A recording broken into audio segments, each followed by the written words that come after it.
I want to tell you something that took me a long time to understand. The person who does the most damage to your life is rarely a stranger. Strangers do not know which doors are unlocked. Strangers do not know your mother's maiden name, or your first pet, or the name of the street you grew up on. Strangers do not know which version of your voice to use when they call the bank and need to sound like you. The person who does the most damage knows all of those things. In my case, that person was my brother, and what he did, quietly, systematically, over 4 years while I was building a life in another city and trusting that the people who loved me were not capable of this, nearly destroyed everything I had worked toward, what I discovered. What I did with what I discovered, and what happened when I walked into his wedding on a Saturday afternoon, in April, with documentation in my bag and a decision I had made 6 months earlier, is the story I am going to tell you today. But I need to start at the beginning. Because the beginning is important. Because understanding what my brother was to me before, what he did makes sense in a way that is more painful and more useful than simply calling him a villain. He was not a villain. He was a person who made choices that were monstrous. That is a different thing, and it matters. If you are new here, please subscribe right now and drop your country and local time in the comments. I read every single one. Now let me take you all the way back. My name is Priya Anand. I am 34 years old. I grew up in a suburb of Houston, Texas, the older of 2 children, in a family that had immigrated from Chennai, India, in the late 1980s. My father was a software engineer. My mother was a pharmacist. They had built a life in Houston with the specific intentionality of people who understand that nothing is guaranteed and everything must be constructed carefully. They raised my brother Rajan and me with those same values: education first, financial responsibility. The specific discipline of people who have learned that the world does not give you things, you build them. I internalized this completely. Idanan internalized the theory of it. The practice was harder for him. Rajan is 4 years younger than me. He was the more social of the 2 of us, better at charm, better at the surface warmth that moves through the world more easily than the quiet, considered manner I was more naturally built for. He had friends effortlessly. He was liked by teachers and neighbors and the specific cast of adults who populate a child's life without him needing to work particularly hard at any of it. He also had a relationship with money that my parents and I did not fully understand until it was too late to prevent the specific shape it took. Not greed exactly. Something more complicated than greed. Specific inability to maintain the gap between what he had and what he wanted. An inability that, as he got older, expressed itself in ways that escalated from uncomfortable to serious. In college, he borrowed money from friends without paying it back. Not large amounts. 20s and 50s that individually seemed inconsequential and collectively became something that cost him multiple friendships before he graduated. After college, he took a sales position and was genuinely good at it. Good enough that his income should have been sufficient. It was not sufficient. He spent above it consistently and creatively, and with the specific talent of someone who is very good at managing the appearance of things, while the reality beneath is something else entirely. My parents helped him. More than once. More than I knew until later. I was in Chicago by then, building my career in health administration. I called home every Sunday. I knew the broad shape of what was happening with Rajan, without knowing the specific dimensions of it. Then the calls visited. The first call came from a credit card company when I was 27. Did not understand what I was hearing initially. The representative was asking me about a balance on an account I did not have. An account opened in my name with my social security number and my date of birth and my mother's maiden name at an address I had never lived at. I said there must be a mistake. There was not a mistake.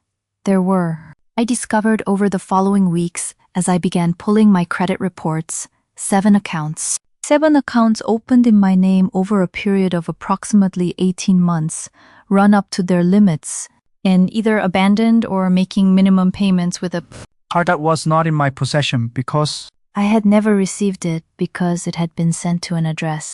I had never lived at the total across 7 accounts was $63,000.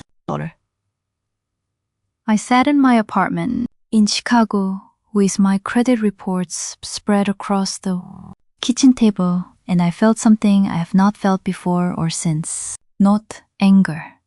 That came later. Not sadness. That came later too. What I felt in those first hours was a specific, complete blankness. The specific blankness of someone whose sense of the basic safety of their world has been suddenly and thoroughly revised. I called the police. I filed a report. I began the long, grinding process of disputing the accounts and working with the credit card companies and untangling the specific bureaucratic nightmare of identity theft recovery. Then I started trying to figure out who had done it. The investigation, my own, not law enforcement's, took 3 months. I am a methodical person by nature. Health administration requires precision and documentation, and the ability to manage complex systems without losing track of their component parts. I applied those same skills to finding out what had happened. The addresses the accounts had been opened with were all in Houston. The phone number on several of the applications was a number I did not recognize initially. I ran it through a reverse lookup service. It was registered to a prepaid phone. Prepaid phones purchased with cash are not easily traceable, but they leave other traces.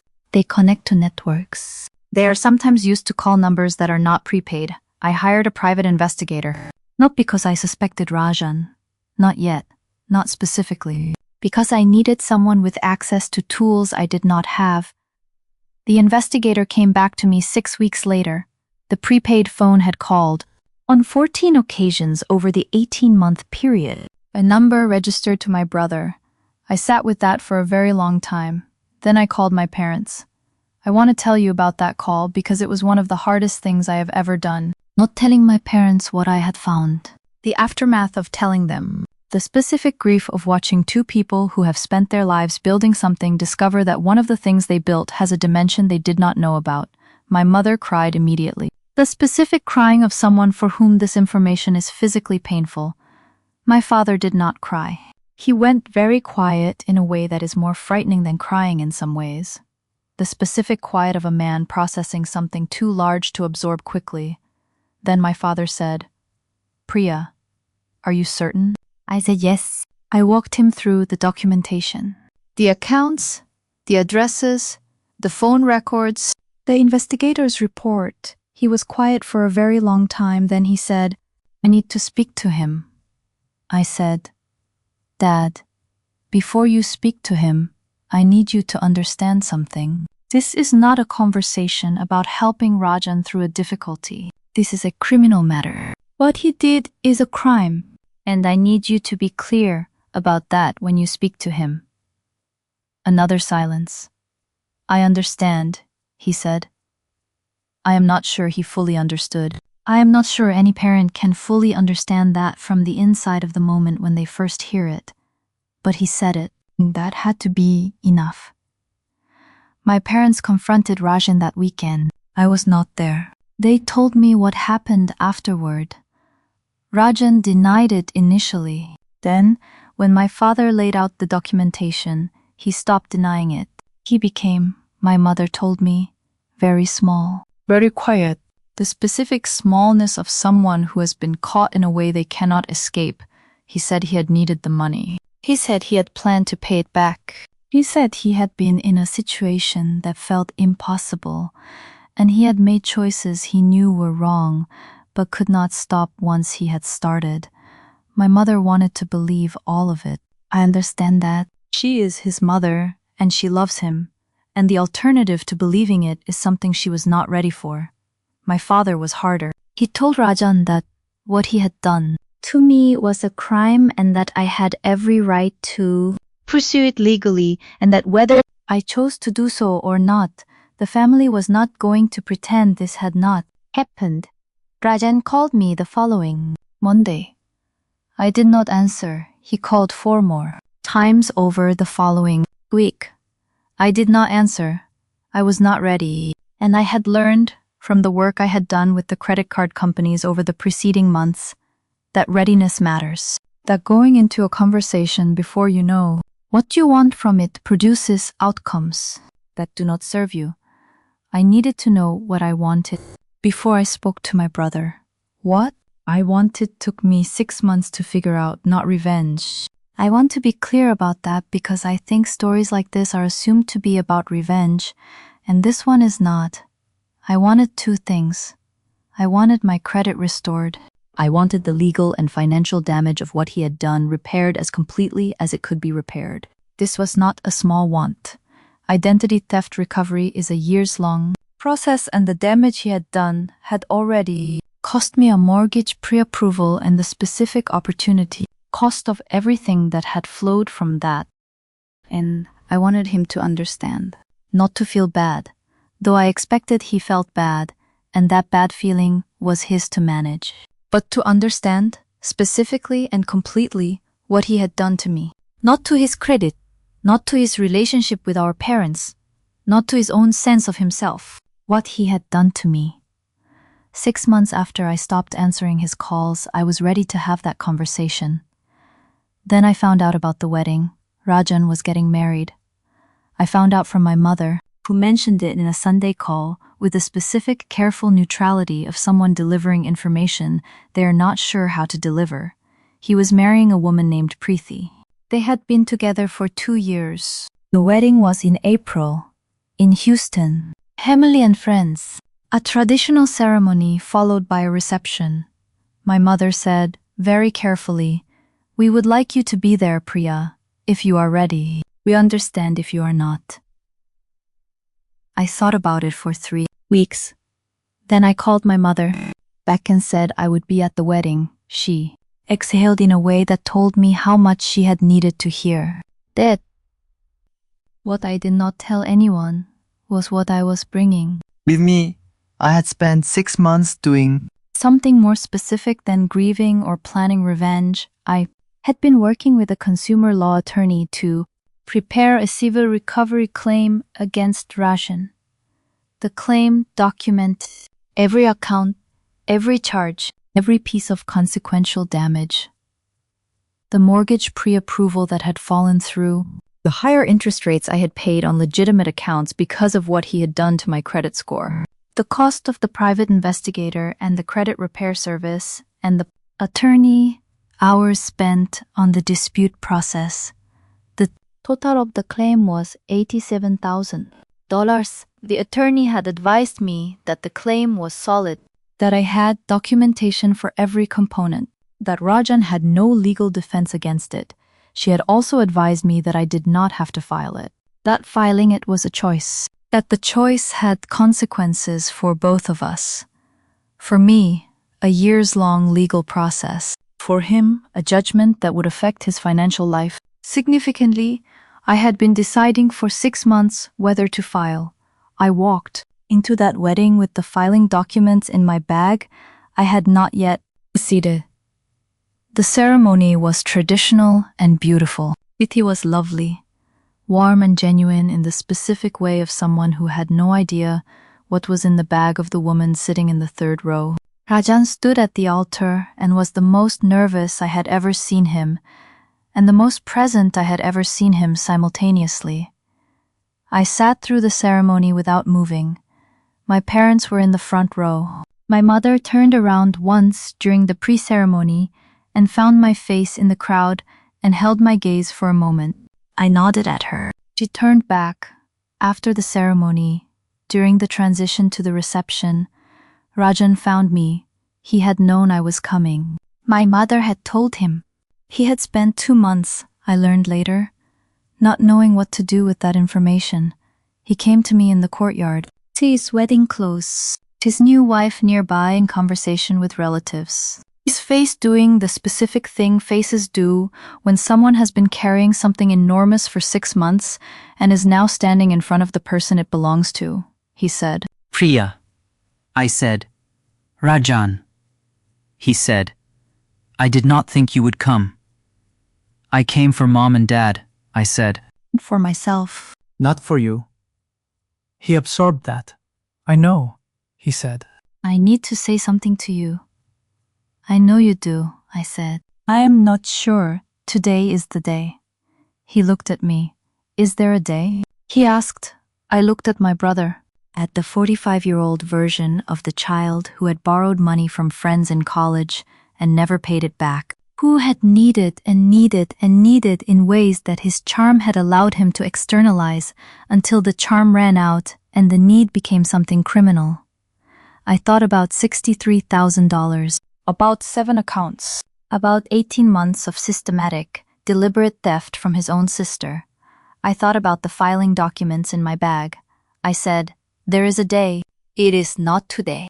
But I want you to know something before today continues. He waited. I have documentation, I said. A civil claim, $17,000. My attorney says it is solid. He went very still. I have not filed it, I said. I have been deciding for 6 months whether to file it. Priya, I am not finished, I said. I am not telling you this as a threat. I am telling you because you are standing in your wedding clothes and you are about to walk into a reception and start a marriage. And I need you to walk in there, knowing that what you did is still sitting on a table, that I have not put it down, that the decision about whether to file is mine and it is still open. He was very still. I also need you to know, I said, that the reason I have not filed it is not because I forgave you. I have not forgiven you. Forgiveness is a separate process, and I am in the middle of it, but I am not at the end. Then why? Because filing it would cost me more years, I said. And I have already given you 4 of mine. I am not sure you are worth more of my years. He looked at me. What I want, I said, is a repayment plan, not court-ordered. Between us, an agreement, documented with my attorney, for you to repay the documented damages over a period that is realistic for your income. I want it signed before you go on your honeymoon. He stared at me. That is what you came to tell me, I said.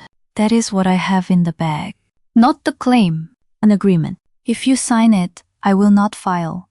The courtyard was very quiet around us. If you do not sign it, I said, I will file Monday morning. He looked at the bag. He looked at me. Then he said, very quietly, I will sign it. I said, I know. He signed the agreement that evening, before the reception dinner, in a small room off the main hall with my attorney on speakerphone, as witness Preeti knew by then. He had told her between the ceremony and the signing. I do not know what he told her or how she received it. That was not my concern and not my territory. She came to me briefly before dinner. She was composed in a way that told me she had processed something significant in a very short time and had arrived on the other side of it with her dignity intact. She said, I am sorry for what he did. I did not know. I know, I said. I believe you. I want you to know, she said, that I will make sure he meets every payment. I looked at her for a moment. That is between you and him, I said. But I appreciate you saying it, she nodded. She went back to her husband. I went to dinner. I stayed through the reception. Not all of it. Long enough. I danced once with my father, who held me for a moment longer than the dance required and said nothing, which was exactly right. I said goodbye to my mother before I left. She held my face in her hands the way she had when I was small and looked at me for a long moment. She said, Are you okay? I said, I am getting there. She kissed my forehead. I drove to the hotel. I sat in the hotel room for a long time, not crying, not angry, just present with what the day had been. The ceremony and the signing and the dinner and the dance with my father and the specific, strange experience of having done something very hard in a very public place and come out the other side still standing. I called my attorney the next morning and told her the agreement had been signed. She said, "How do you feel?" I thought about it honestly, like I chose myself, I said, not over him, but for myself. Like I made the decision that served me rather than the one that punished him most. "That is a hard thing to do," she said. "Yes," I said. "It is. Rajan has been making the payments, monthly, without exception so far. It has been 8 months. The agreement runs for 7 years. We do not have a relationship, not yet. I am not sure we will. That is not something I can predict, and I have stopped trying to predict it. My parents exist in a complicated territory between us, loving both of us, unable to fix what sits between us, doing the best they can with a situation that has no clean resolution. I have made my peace with that. Or I am in the process of making my peace with it, which is closer to the truth. Preeti calls me occasionally. Not often. She is navigating something that was not of her making, with more grace than most people would manage. I respect her for it, and I have told her so." What I think about most, when I think about that April day and the courtyard and the signing and all of it, is the bag. I carried that bag into the wedding with the agreement inside it. 6 months of work, 6 months of deciding what I wanted and building the mechanism to get it. Nobody knew what was in it. Not my parents, not the guests, not Preeti until Rajan told her. Just me. And the thing I keep coming back to is this. The 6 months it took me to figure out what I wanted, the specific, measured, patient process of deciding what outcome would actually serve me. That was the most important work. Not the signing, not the agreement, not the payments. The 6 months of becoming clear. Because clarity is the thing. Clarity about what you want and what you are worth and what you are willing to give more of your years to and what you are not. I gave 4 years to my brother's choices without knowing it. The 6 months after I found out, I gave those to myself. And that is the only exchange of the whole terrible thing that I do not regret. Before you go, I want to ask you something. Have you ever had to decide between the thing that punishes someone most and the thing that serves you best? Have you ever understood that those two things are not always the same? And have you ever carried something into a room, something nobody else could see, and understood that the carrying was the whole of your power in that moment? Drop the word bag in the comments if this story reached something real in you. And if you are new here, subscribe. Every single day I share a new story about family, about truth, and about the people who chose themselves even when choosing otherwise would have been easier. I will see you in the next one. Kayla's Dark Truth.